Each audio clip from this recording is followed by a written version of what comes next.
Ben Strang last updated 11:07, April 16, 2018. New Zealand made a strong impression when they last hosted the Commonwealth Games in Auckland in 1990.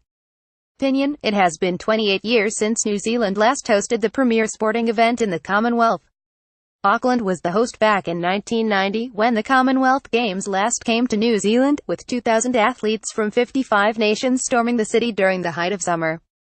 In 4 years, Birmingham will host the Games for the first time, and next year the rights to the 2026 and 2030 Games will be up for consideration. After a long break, it's time for New Zealand to again host the Commonwealth Games. It would prove our most successful Games ever. Auckland's Mount Smart Stadium during the 1990 Commonwealth Games opening ceremony. It wouldn't take much to get this facility back up to scratch. Sounds great, but how? Glad you asked. The Games would be jointly hosted by Auckland and Hamilton, using as many existing venues as possible. There would be 2 big ticket items that would need to be paid for in order to host these Games. One would solve an issue we've had with sporting stadia in Auckland, and the other would, potentially, ease some of the housing issues we have in the city. You've probably guessed it, but Auckland would get a world-class stadium capable of hosting the athletics meet. Imagine the sort of stadium which could also host rugby and cricket and more when the Games are through. It may even have a roof, who knows? But the kicker is that it doesn't have to be brand new.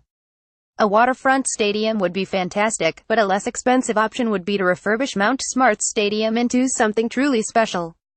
It hosted the Commonwealth Games athletics meet back in 1990, and although it appears a little rundown at the moment, it's the logical place for a stadium rebuild to take place. That will be a major cost, but it's a cost that is needed in order to host an event of this magnitude. Then comes the Athletes' Village. Picture an athletes' village in southwest Auckland capable of housing around 4,000 people. With events also occurring further south, in Hamilton, not all athletes would be in the village, so there wouldn't be a need for new accommodation for 5,000 plus people. Once the Games were complete, the athletes' village would be turned into housing for the people of Auckland. Everyone seeks the white picket fence and a backyard for the dog, but this stylish apartment complex will hint at the future Auckland needs when dealing with the housing crisis. If done right, the village will have around 700 to 800 apartments, and if rules are put in place for the sale of these apartments, first home buyers will be front of the queue to purchase them. The strong appeal of 2020 cricket and its competitiveness among Commonwealth countries makes it a contender for Games inclusion. That's cool, but you promised medal, so yes. How would these Games be New Zealand's most successful ever? That comes down to the sports we would get to select as hosts. There are a number of core sports at the Commonwealth Games.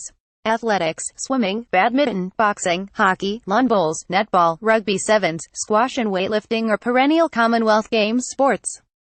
It's then that the host nation can get creative and select from a list of optional sports to add to their Games.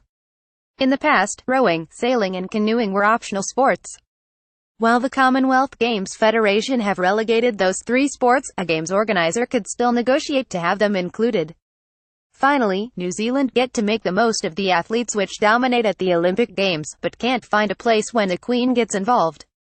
Lake Karapira would be humming for the entirety of the Games, while sailing would debut in the water near Rangitoto. We play to our strengths.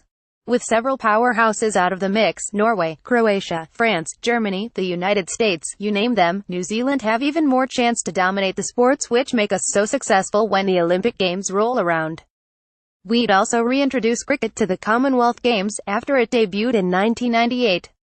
A short 2020 tournament would see the world's best cricketers on our shores for a mini World Cup.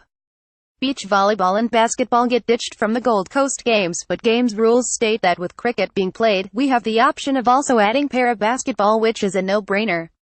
With a bit of tinkering, the swimming facility at Henderson could accommodate an Commonwealth Games event. Sounds great. But where? New Zealand has world-class venues for many of the competitions listed above.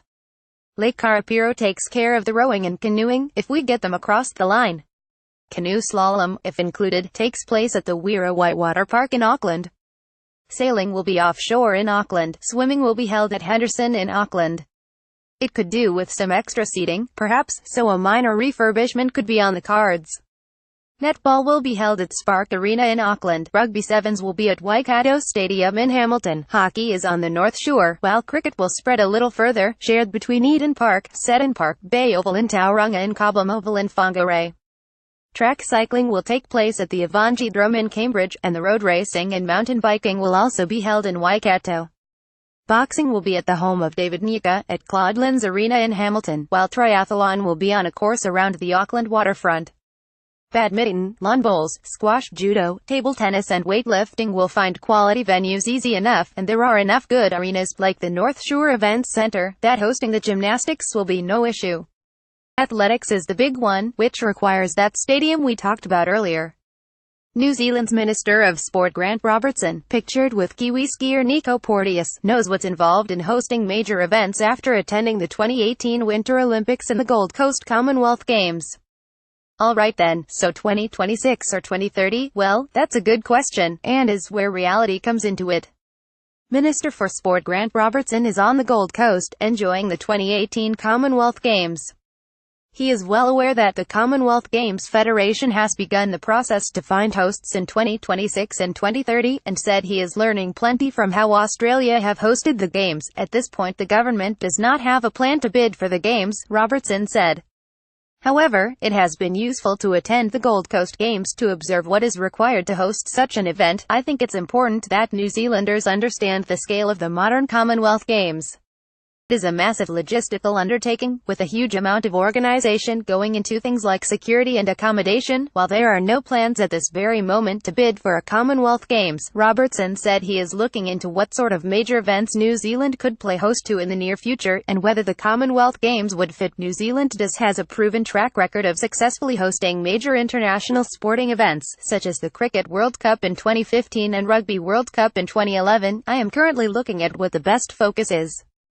In terms of the major sporting events New Zealand should bid for, multi-sport or otherwise, we get similar messages from the Chief Executive of the Commonwealth Games Federation, David Gravenberg. I think there's a place for the Commonwealth Games in New Zealand at the right time, the right fit, as long as it's an investment that can make sure long-term sustainable development. Gravenberg said, "We believe there's no question there's an opportunity to make that fit in the development of various communities in New Zealand and be a real value-added proposition for New Zealanders, so that means there's a chance."